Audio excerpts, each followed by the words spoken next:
The Song of Pelinal, Volume 4, On His Deeds. Editor's Note: Volumes 1 to 6 are taken from the so-called Riemann manuscript located in the Imperial Library. It is a transcription of older fragments collected by an unknown scholar of the early Second Era. Beyond this, little is known of the original sources of these fragments, some of which appear to be from the same period, perhaps even from the same manuscript. But, as no scholarly consensus yet exists on dating these 6 fragments, no opinions will be offered here.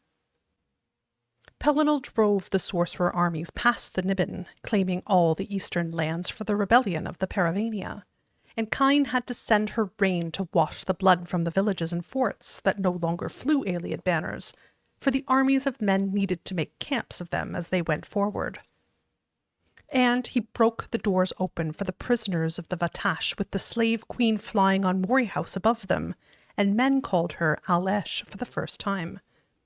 He entered the gate to win back the hands of the 1,000 strong of Sidor, a tribe now unknown but famous in those days, which the Aelids had stolen in the night, 2,000 hands that he brought back in a wagon made of demon bone, whose wheels trailed the sound of women when ill at heart.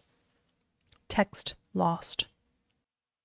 And after the first pogrom, which consolidated the northern holdings for the men of Crieff, he stood with white hair gone brown with elf blood at the bridge of Helden, where Perif's falconers had sent for the Nords, and they, looking at him, said that Shor had returned, but he spat at their feet for profaning that name. He led them anyway into the heart of the hinterland west, to drive the Aelids inward towards the Tower of White Gold, a slow retreating circle that could not understand the power of man's sudden liberty, and what fury idea that brought.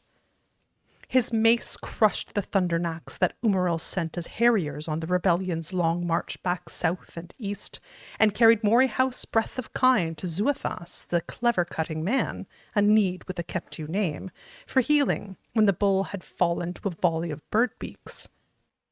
And, of course, at the Council of Skiffs, where all of the Paravania's armies and all of the Nords shook with fear at the storming of White Gold, so much so that the Al-Esh herself counselled delay.